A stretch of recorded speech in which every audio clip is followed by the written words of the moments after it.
حضرت فاطمہ بنت قیس ایک صحابیہ تھیں، انہیں طلاق ہو گئی۔ ان کے لیے دو رشتے آئے، ایک حضرت عبد الرحمن بن عوف کا مالدار ترین آدمی تھے، اور ایک حضور کے غلام تھے، وہ بڑے غریب تھے، مسکین تھے۔ ان کے والدین کی خواہش تھی کہ عبد الرحمن بن عوف سے شادی ہو جائے، وہ بھی تو بڑے نیک ہیں، پارسا ہیں، عشرہ مبشرہ ہیں۔ حضرت فاطمہ بنت قیس نے کسی بندے کی ڈیوٹی لگائی، کہنے لگی پتہ کرو نبی پاک کی رضا کیا ہے، حضور کی رضا کدھر ہے؟ تو پتہ چلا حضور کی خواہش غریب کی طرف ہے۔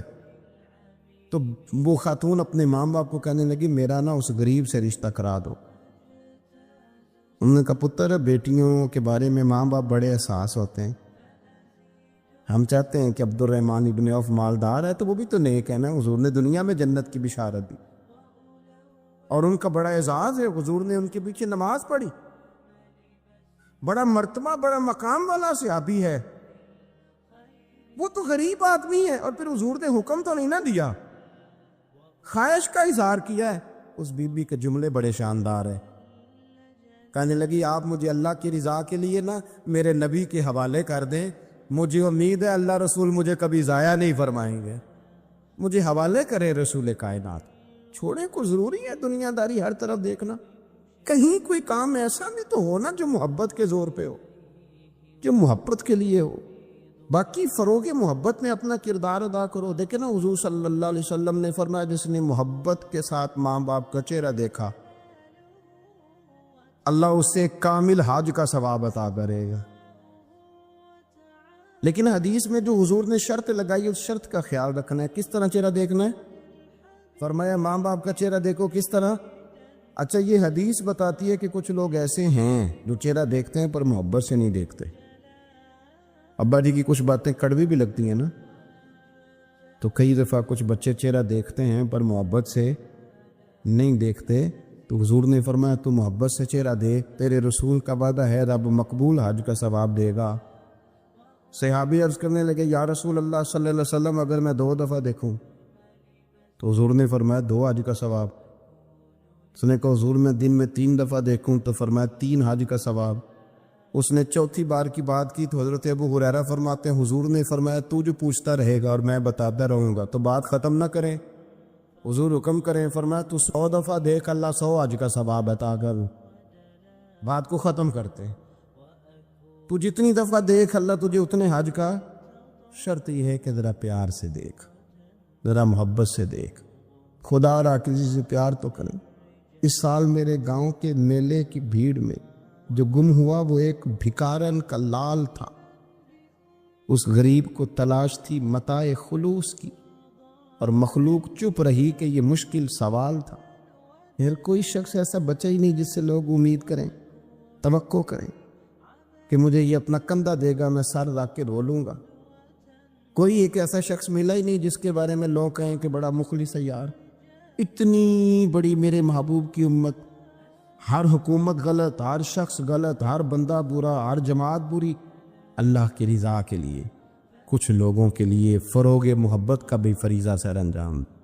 کیسے لوگوں کو یہ بات سمجھائی جائے؟ حضرت ابو ادریس خولانی رضی اللہ تعالیٰ عنہ تابعی، حافظ منذری نے الترغیب والترہیب میں لکھا ہے، فرماتے ہیں کہ حضرت ابو ادریس خولانی کہ میں دمشق کی جامع مسجد میں گیا تو میں نے ایک چمکدار چہرے والا، سیاہ داڑھی والا، چمکتے دانتوں والا خوبصورت نوجوان نبی پاک کی حدیثیں بیان کرتا دیکھا۔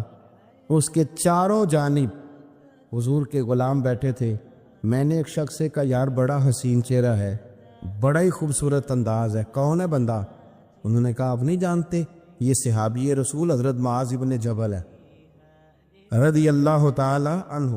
حضرت معاذ ابن جبل کا انتقال بھی کوئی 40 سال کی عمر سے پہلے ہو گیا تھا، لیکن ان پر حضور کا اعتماد اتنا تھا کہ حضور نے اپنی حیات ظاہرہ میں گورنر بنایا انہیں صوبے۔ چمکدار دانت، حدیثیں بیان کر رہے ہیں۔ حضرت ابو ادریس خولانی رضی اللہ تعالیٰ عنہ کہتے ہیں رش بڑا تھا، میرے دل میں خواہش ہوئی کہ آج تو لوگ زیادہ ہیں، کل آؤں گا ملاقات کروں گا۔ کہتے ہیں اگلے دن میں اپنی طرف سے سب سے پہلے گیا، پر حضرت معاذ ابن جبل تو مجھ سے پہلے مسجد میں موجود تھے اور وہ نفل پڑھ رہے تھے، اللہ اللہ کر رہے تھے۔ تو میں نے ان کے ساتھ سلام لی. فرمانے لگے کیسے آئے ہو؟ تو میں نے کہا حضور کل آپ کو دیکھا ہے، آپ کی باتیں سنی ہیں، تو گویا آپ کا تو چہرہ ساری رات میری آنکھوں کے سامنے رہا، تو میں تو سویرے زیارت کی غرض سے حاضر ہوا ہوں. اللہ کی رضا کے لیے مجھے آپ اچھے لگے، اللہ کی رضا کے لیے. کوئی بندہ ایسا بھی تو ہو نا، کوئی غریب، کوئی مسکین، کوئی عالم، کوئی صوفی، کوئی درویش، کوئی ذاتی تعلق نہ ہو، تعلق کیا ہو؟ اللہ کے لیے. آپ مجھے اچھے لگے. حضرت سیدنا معاذ ابن جبل فرمانے لگے واقعی ایسا ہی ہے؟ عرض کی حضور بالکل ایسا ہی ہے. تو فرماتے میں نے چادر لی ہوئی تھی، حضرت معاذ ابن جبل نے میری چادر کو پکڑ کے کھینچا، فرمایا پکی بات کر یار.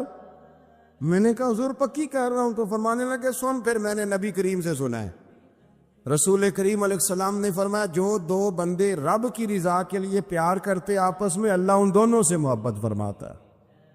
سن پھر اس کو یاد رکھنا، اللہ ان دونوں سے محبت کرتا ہے. حضرت ابو ادریس خولانی سے کوئی پوچھتا تھا نا کہ دنیا میں جانا ہے تو سرمایہ کیا ہے، تو فرماتے تھے یہ جو میں نے چادر لی ہوئی ہے نا، اس چادر کے اندر میرا وجود ہے، اور وجود کے اندر میرا دل ہے، اور دل کے اندر میں نے حضرت معاذ ابن جبل کو رکھا ہوا ہے.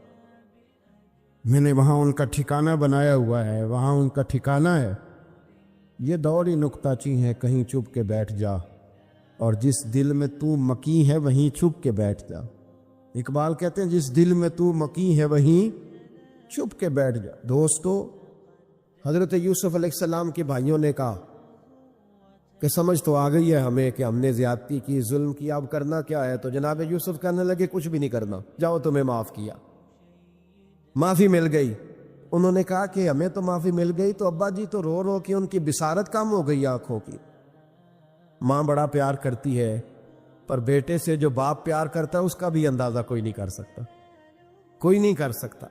دیکھیں نا، اللہ کے نبی حوصلے والے، صبر والے ہوتے ہیں، پر بیٹے کی جدائی بین اللہ کے نبی نے بھی اتنے آنسو بہائے، اتنے آنسو بہائے بیٹے کی جدائی میں کہ نظر آنا کم ہو گیا بصارت. بیٹے کو ابا جب بھی فون کرتا ہے پردیس میں کہ تو آ جا چند گھڑیوں کے لیے، میرا پتہ کوئی نہیں. کہتا ابا جی بس ایک کاغذ رہ گیا، میں آیا.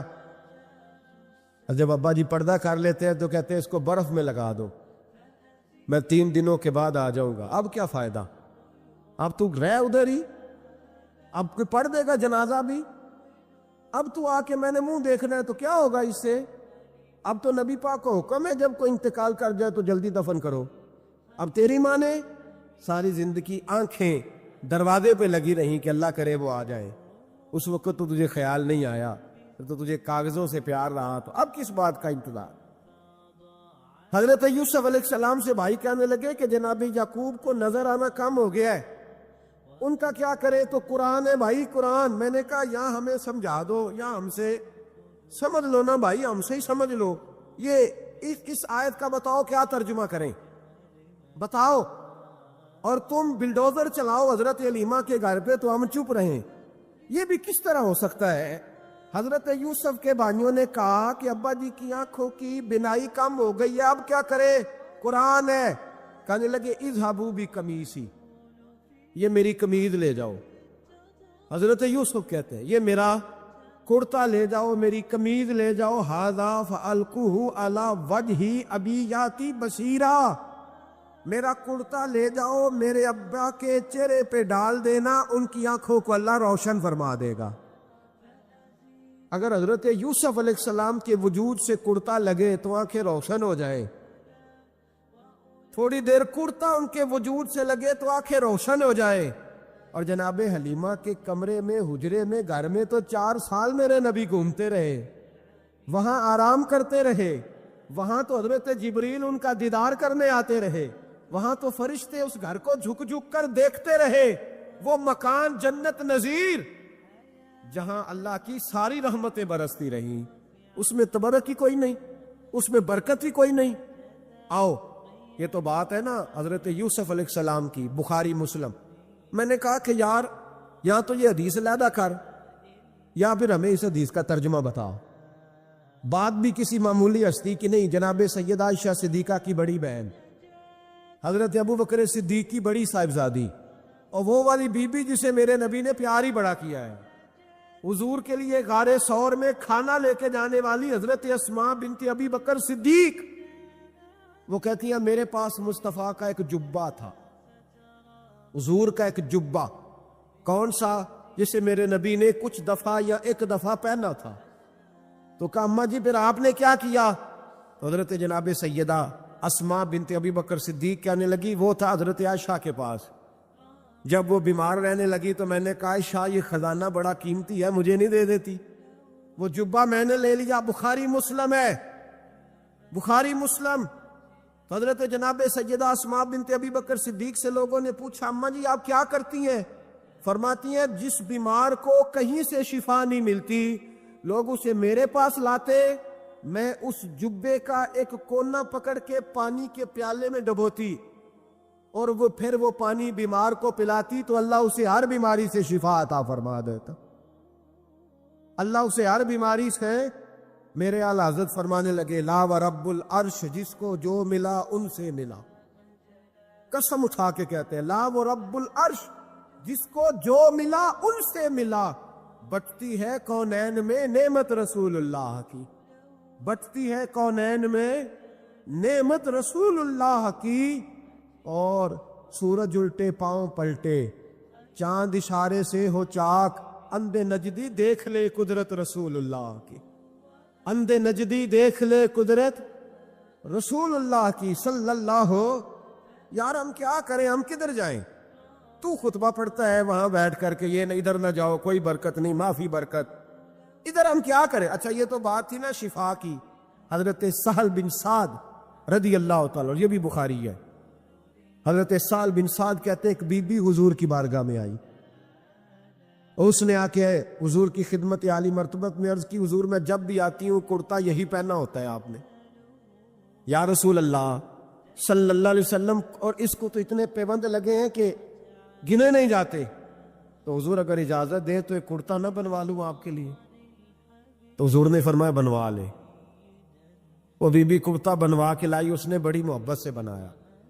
اس زمانے میں جو کوئی نقش و نگار ہوتے تھے اس نے سجائے اپنے انداز میں، اب اس نے پیار سے بنایا، محبت سے بنایا، یہ بھی باتیں صحیح ہے، پر اصل جملہ جس سے مزہ آئے گا وہ یہ ہے، وہ آندھی ہے میں بڑی ریج نہ بنایا، میں بڑی، اب اس میں جو درد ہے وہ میں اردو کا جملہ ڈھونڈ کے لاؤں تو ملتا نہیں مجھے، کہتی ہے میں ریج نہ بنایا، تو محبوب پاک کی بارگاہ میں لا کے تھال میں پیش کیا۔ حضور کی بارگاہ میں تھال میں، کچھ بندے زیادہ نیک ہو جاتے، سامنے والے کو پرہیزگاری کا مشورہ دیتے، کہتے کسی کو کوئی شے نہ لیا کرو، تو میں نے کہا اگر حضور لے لیں تو طلب کرنا منع ہے، لیکن قبول کرنا تو میرے مصطفیٰ کا طریقہ ہے، تو بھائی یہ ہمیں نہ اتنا ہی نیک بناؤ جتنا میرے رسول نے ہمیں بنایا ہے۔ دو قدم آگے بڑھ کے کچھ لوگ مشورے دیتے ہیں، یہ مشورہ درست نہیں۔ نبی پاک نے فرمایا تو کسی سے طلب نہ کر، لیکن اگر کوئی تیری طرف تحفہ بڑھائے تو اسے قبول کر، محبت میں اضافہ ہوگا۔ جب حضور قبول کرتے ہیں جو کائنات کو بانٹتے ہیں، تو پھر تو دوسرے پہ کیسے پابندی لگا سکتا ہے؟ میرے رسول کریم علیہ السلام کو اس نے پیش کیا، کہا حضور قبول کر لیں، حضور نے قبول کیا۔ اب حضور اس کا چہرہ دیکھنے لگے، مسکرا کے فرمایا تیرا دل کرتا ہوگا میں پہن کے بھی دکھاؤں، بے خبر ہو جو غلاموں سے وہ آقا کیا ہے، تیرا دل کر رہا ہوگا پہن کے دکھاؤں، تو کہا حضور دل یہی کرتا ہے، میں ٹھہر میں پہن کے آیا، قربان جائیں کیا اندازے۔ اچھا یہ سب کا نصیب بھی نہیں، یہ تبرک لینا، برکت لینا، لے کے آنا، یہ سب کا نصیب۔ آدم چشتی کئی دفعہ بڑی بڑی بات کر جایا کرتے تھے، کہنے لگے ایسا کوئی محبوب کہیں ہوگا نہ کہیں ہے، بیٹھا ہے چٹائی پہ مگر عرش نشیں ہے، اور کہنے لگے ایسے ہی لوگ کہتے ہیں میں مدینے نہیں گیا، میں حاضری نہیں دیتا، میں درود نہیں پڑھتا، کہنے لگے ہر ایک کو میسر کہاں اس در کی غلامی، ہر ایک کو میسر کہاں اس در کی غلامی، اس در کا تو دربان بھی جبریل امی ہے، ہر ایک کو میسر کہاں۔ بھائی تو ایسا ہی کہہ رہا ہے میں گیا نہیں، ہر ایک کو میسر کہاں اس در کی غلامی، اس در کا تو دربان بھی۔ ایک جگہ کہنے لگے تمہارے رخسار کی تجلی تجلی نور سرمدی ہے، یہ مہر و ماں کی ضیا نہیں ہے، تمہارے چہرے کی روشنی ہے، وہ جلوائے ذات ذات حق سے جو سب سے پہلے جدا ہوا تھا، وہی بنا کشور رسالت۔ یہ چار سو جس کی روشنی ہے، جو ہم بشر ہیں تو وہ بشر کیوں، جو وہ بشر ہے تو ہم بشر کیوں، یہ راز ہے ایک۔ اسے وہ سمجھے جسے حقیقت سے آشنی، جسے حقیقت سے آگہی ہے۔ اور پھر اعظم چشتی کہنے لگے زمانہ حیران کہ ایک بشر لامقام پہ پہنچا تو کیسے پہنچا، زمانہ حیران ایک بشر لامقام پہ پہنچا تو کیسے پہنچا۔ میں محو حیرت ہوں کہ عرش کی جاں زمین پہ کس طرح رہ رہی ہے، میں محو حیرت ہوں کہ عرش کی جاں زمین پہ کیسے رہ رہی ہے۔ تو بھائی نبی کریم علیہ السلام نے کہا تو خیر میں پہن کے آیا، حضور اندر تشریف لے گئے، تھوڑی دیر کے بعد پہن کے آئے۔ اس خاتون کو اتنی خوشی ہوئی کہ اس کی آنکھوں میں آنسو ہی آ گئے، کہنے لگی دیکھو میرا نصیب، میں بنا کے لائی ہوں، مصطفیٰ نے قبول فرمایا۔ بڑی راضی ہوئی، چلی گئی۔ حضرت سہل بن سعد کہتے ہیں قریب ایک صحابی کھڑے تھے، اور شارحین نے لکھا ہے معمولی آدمی نہیں، حضرت عبد الرحمن ابن عوف تھے، صحابہ میں سب سے امیر آدمی۔ اللہ اکبر، ذرا لطف دیکھیے گا۔ کہتے ہیں وہ قریب کھڑے تھے، جب حضور نے پہنا نا تو تعریفیں کرنے لگے، کہنے لگے سوڑیاں کمال ہی ہو گئی ہے، محبوب کیا بات۔ حضور اس کے بنانے کی محبت کی بھی کیا ہی بات ہے، پر جو اللہ نے رنگ روپ آپ کو عطا فرمایا اس کی بھی کیا ہی بات ہے۔ یا رسول اللہ اتنا پیارا لگ رہا ہے، اتنا پیارا۔ جب کوئی زیادہ تعریف کری نا تو تعریف کرنے والوں کی بھی اپنی اپنی نیتیں ہوتی ہے نا۔ جب زیادہ ہی تعریف کی تو حضور نے فرمایا تجھے پسند آ گیا دے دو، اور پسند آ گیا تجھے۔ کچھ بندے سیانے ہوتے ہیں، پتا ہوتا ہے جو مرضی پہ آ کے دھیان ہی نہیں کرتا، اور جنہ مرضی تعریف کرو وہ کہتے تو لگا رہو مجھے پتا ہے تو کی پیار ہے، تو کہا پسند آ گیا یا رسول اللہ بڑا، تو فرمایا چاہیے، کہ حضور مہربانی ہو جائے تو کیا ہی بات ہے۔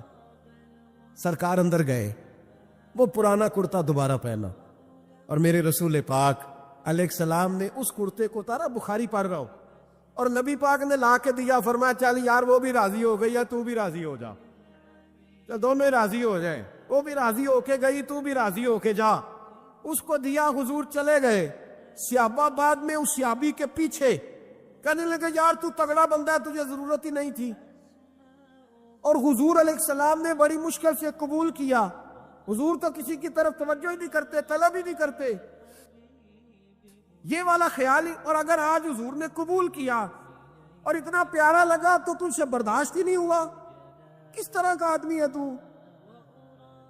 جب لوگ اس کے گرد اکٹھے ہوئے تو حضرت عبد الرحمن ابن عوف کی آنکھوں میں آنسو آ گئے، کہنے لگے میرے بولے دوستو تمہیں غلطی لگ گئی، تمہارا کیا خیال ہے میں نے ولیمے پہ پہننے کے لیے لیا ہے؟ تمہارا کیا خیال ہے شادی کی دعوت میں پہنوں گا؟ تم کیا سمجھتے ہو عید والے دن پہنوں گا؟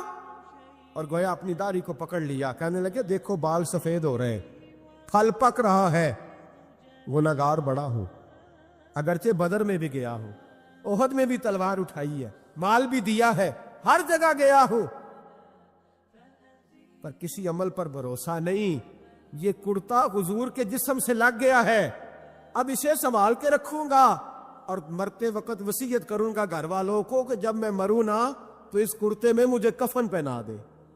مجھے امید ہے جب حضور کا کرتا پہن کے قبر میں جاؤں گا تو رب کے فرشتے مجھ پر عذاب نہیں دیں گے، بلکہ بغیر حساب کتاب جنت عطا فرما دیں گے۔ حضرت یوسف کا کرتا تو شفا دیتا ہے نا، اور میرے محبوب کا کرتا دوزخ سے بچا کے جنت عطا کرتا ہے۔ یہ صحابہ کا عقیدہ ہے۔ کس کا عقیدہ ہے؟ بول کے بتائیں، کیا کریں اس حدیث کا؟ اس میں برکت ہے کہ نہیں؟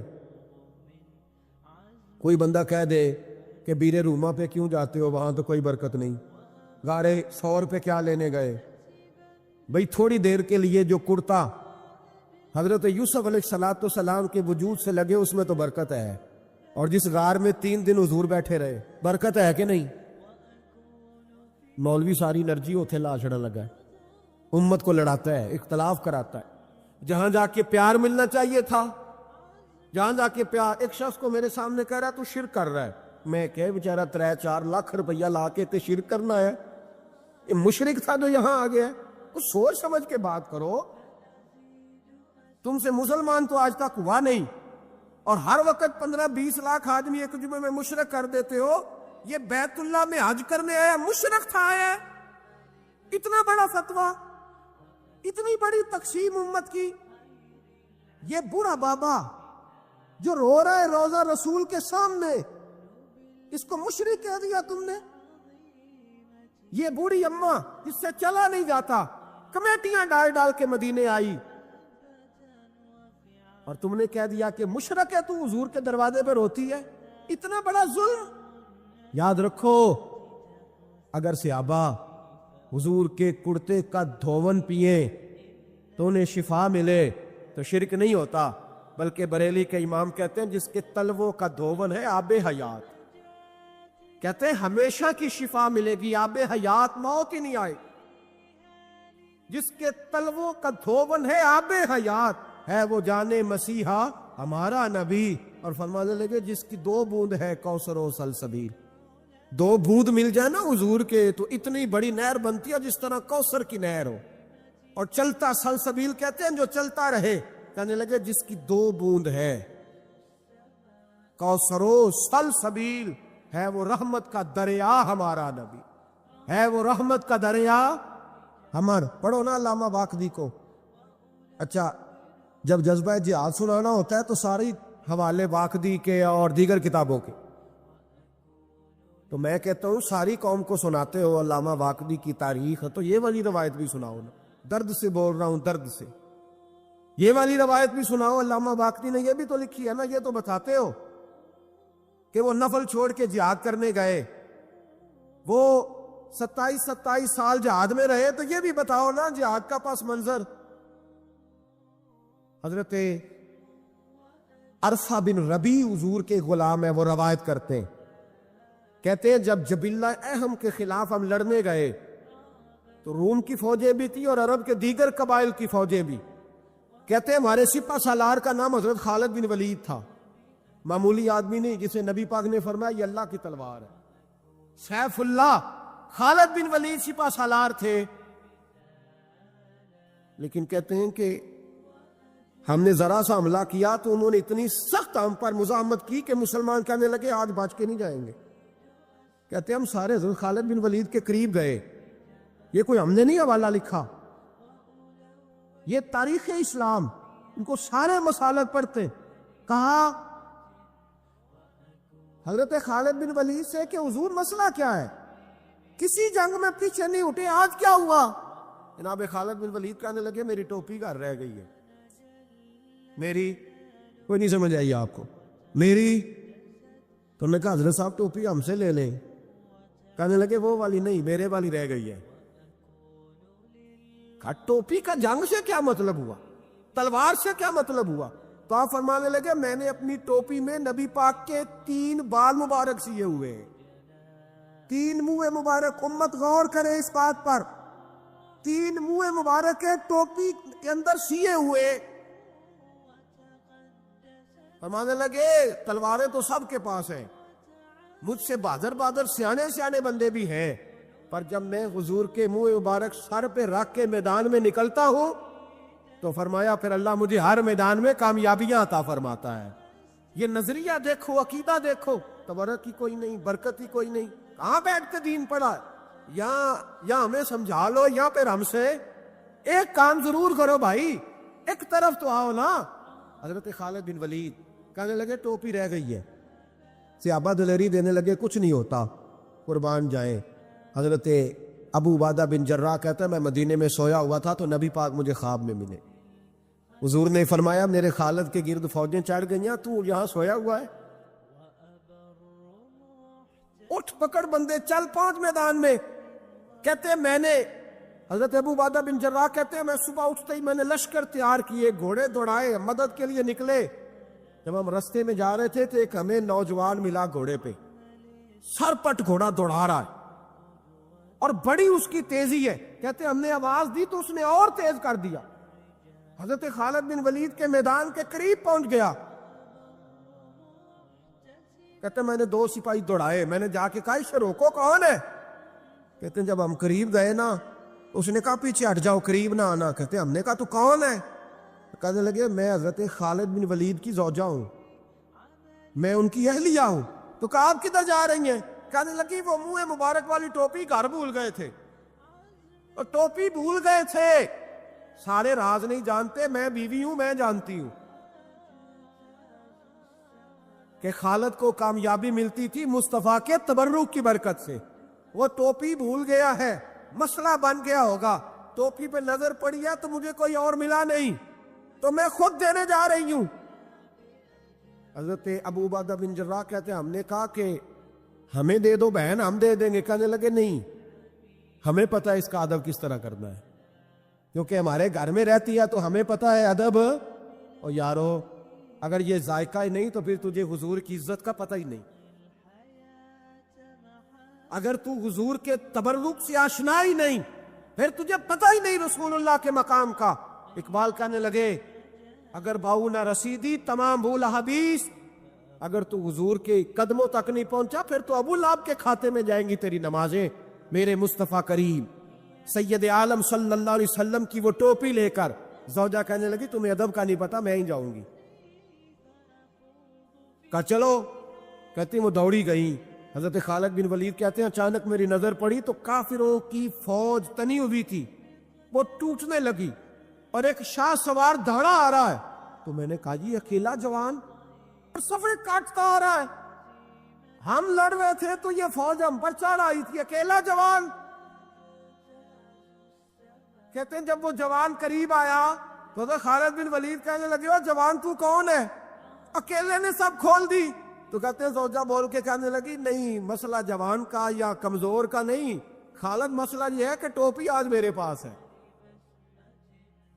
مسئلہ یہ ہے کہ ٹوپی آج اصل شے میرے پاس ہے، اس لیے صفے کاٹتی جا رہی ہوں، ورنہ مجھے تو چھری بڑی مشکل سے چلانی آتی ہے، ٹوپی آج میرے پاس ہے۔ یہ ہے ارض جنت، یہ طیبہ کی زمین ہے، جنت بھی یہی مال کے جنت بھی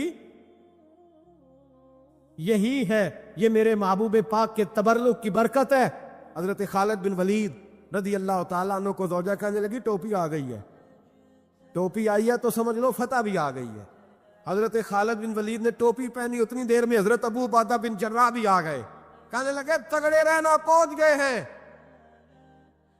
تو حضرت خالد بن ولید کہنے لگے نام بھی پہنچتے تو خیر تھی، اب مصطفیٰ کے بال مبارک پہنچ گئے، اب حضور کے منہ مبارک۔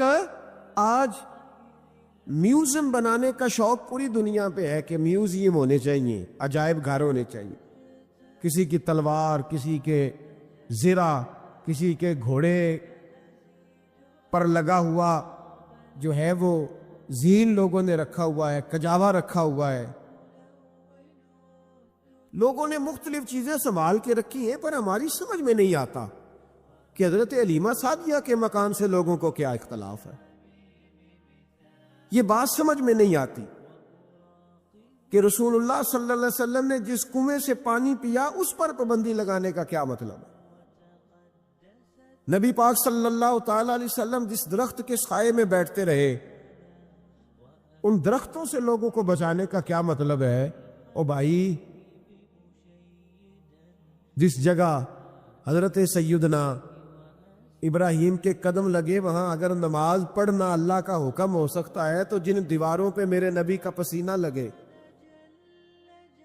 مسجد نبوی کی جن دیواروں پہ حضور کے دست مبارک لگے، اس جگہ کوئی برکت ہی کوئی نہیں، اس میں تبرک ہی کوئی نہیں، اتنا خشک دین۔ اللہ جانتا ہے مسجد میں بیٹھا ہوں، پاکیزہ سا ماحول ہے، ہم تو نرم بات کے قائل ہیں، لیکن یہاں تو ہمیں کوئی سمجھا دے، یہاں کوئی ہمیں سمجھا دے یا پھر ہم سے سمجھ لے، دو ہی باتیں ہیں، یہاں ہمیں سمجھا دے، کو نہیں سمجھ آئی آپ کو، یہاں ہمیں سمجھا دے یا پھر ہم سے آ کے سمجھ لے۔ بھائی کچھ تو کرو نا بھائی، یہ کیا بات ہے، کیا جھگڑا ہے کہ کسی شخص کا باتھ روم کی طرف منہ ہے تو اسے منع نہیں کرتا، اور اگر اس کا منہ گنبد خضرا کی طرف ہے تو بتا نا بات کیا ہے، ہمیں سمجھا، یا ہمیں سمجھا دے یا پھر ہم سے سمجھ لے۔ کہتے کوئی تبرک نہیں، کوئی برکت نہیں، نبی پاک کا آز لگا، حضور یہاں بیٹھے، اللہ کے نبی نے یہاں آرام کیا، کوئی برکت نہیں۔